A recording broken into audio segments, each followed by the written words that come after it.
Bonjour chers amis militants dans le mouvement national du Maroc en marche. Et bonjour chers téléspectateurs. Bienvenue dans cette émission sur le nouveau modèle de développement. Le temps est donc à la réflexion en attendant celui du passage à l'action et à l'innovation en réponse à l'appel royal réitéré à plusieurs occasions et à plusieurs reprises. Et dans notre mouvement associatif et militant, comme vous le savez très bien déjà, nous l'avons déjà commencé lors de notre deuxième congrès de Marrakech et qui a été sous le thème de la marche participative pour un nouveau modèle de développement. Et nous sommes déterminés à continuer à apporter nos contributions à ce chantier décisif pour l'avenir du Maroc et des Marocains. Et c'est aussi en préparation pour le symposium ou le colloque que nous allons tenir prochainement avec la présence des opérateurs économiques et politiques ainsi que les experts et les spécialistes pour débattre de cette question cruciale. Et ce projet de développement à réaliser ou plutôt à recréer ne sortira bien évidemment pas du vide car il repose déjà sur des réalisations solides, sur des réformes royales accumulées, sur des chantiers et des infrastructures de 20 années d'un travail ingénieux, des exploits aptes à projeter le Maroc sur la voie des pays émergents. Et comme l'a bien spécifié le souverain dans plusieurs de ses discours royaux depuis l'année 2017 et jusqu'aux deux récents discours, celui de la fête du trône et celui de la révolution du roi et du peuple de cette année 2019, la genèse, le processus et la réinvention du modèle de développement espéré pour le Maroc de demain doit être construit de manière participative et collective et doit être ouvert à toutes les forces économiques, politiques, civiles et sociales et à tous les citoyens, afin que l'adhésion à ce chantier national soit forte et générale et qu'elle puisse apporter ses fruits. Nous sommes devant un chantier national et nous sommes tous d'accord que le modèle actuel de développement a fait son temps. Mais quelle est l'alternative? Et quelle voie ou quel chemin devrons-nous prendre pour un lendemain meilleur? La condition sine qua non, chers téléspectateurs et chers militants, est irrévocable pour la réussite d'un tel chantier et d'un Maroc d'après, un Maroc émergent et développé et que l'action pertinente puisse suivre la parole et appliquer à la règle et à la lettre les directives royales.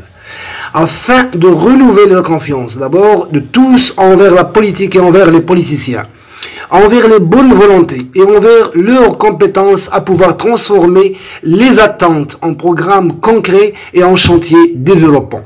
Nous devons ainsi assimiler et tracer les conditions, d'abord, et les critères essentiels de base de ce chantier purement marocain. Des critères qui doivent être avant tout la performance et l'optimisation économique et financière. Comme nous devons aussi déterminer les principaux acteurs et opérateurs de ce projet et de cette nouvelle marche marocaine. Une marche où l'État ne sera plus seulement une locomotive ou un assistant, mais aussi un vrai stratège et un gouvernail avec une vision globale et complète. Et ceci en créant des partenariats solides avec des opérateurs ayant une réelle capacité à contribuer efficacement au développement social, comme nous devons aussi améliorer la qualité des services dans les institutions afin de permettre une répartition juste et équitable de la richesse et en faire une règle pour la justice sociale, pour l'équité et pour le mérite.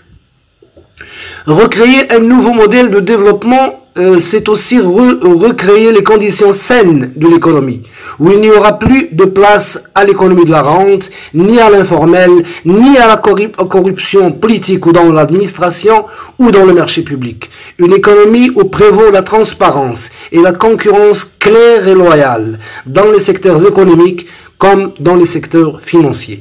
Réinventer ce nouveau modèle, c'est aussi intégrer l'économie numérique, l'économie du savoir et la nouvelle révolution mondiale de l'intelligence, en connivence avec l'économie verte qui sont actuellement à l'échelle planétaire une issue pour l'épanouissement et la prospérité humaine comme pour l'équilibre environnemental. Il est donc essentiel d'élever le niveau de productivité, d'innovation et de compétitivité dans les secteurs et dans les régions. La régionalisation avancée et le développement régional sont aujourd'hui primordiaux à tout développement intégré et homogène car ils permettront de créer des économies d'échelle et réduire les inégalités. Et le Maroc de demain ne doit plus marcher boiteux ou sur un seul pied. Il est primordial donc d'innover dans nos méthodes de travail parallèlement à la protection durable et continue de l'environnement et de l'économie verte et des énergies renouvelables dont le Maroc est déjà pionnier et performant à l'échelle mondiale. Et ne plus rester tributaire et dépendant des exportations par exemple ou des restes de recettes du tourisme ou des transferts des MRE ou encore de la pluie et des fluctuations du marché international du pétrole. Et si le modèle de développement qui est désormais dépassé ou désuet était basé sur la croissance purement économique et sur le niveau du taux de croissance, le nouveau modèle que nous devons construire à présent doit être basé sur une vision globale et qualitative qui intègre les facteurs sociaux, éducatifs et intellectuels. Mettre en valeur l'économie sociale et solidaire afin de résorber le chômage et les inégalités sociales et territoriales et afin d'augmenter la capacité de création d'emplois dans la campagne comme dans la ville, améliorer donc la gouvernance et la rationalisation des services.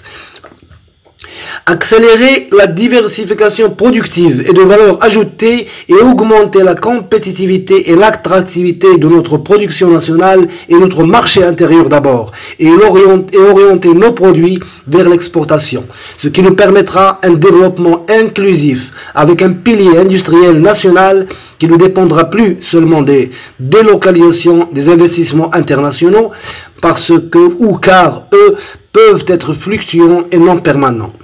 Et c'est ainsi que nous pourrions aussi augmenter la rentabilité des investissements et créer plus d'emplois, ce qui permettra à l'économie marocaine d'atteindre ses équilibres financiers, améliorer sa balance commerciale et résorber ses endettements. Comme nous pourrons aussi intégrer fortement les marchés extérieurs et les alliances des pays émergents.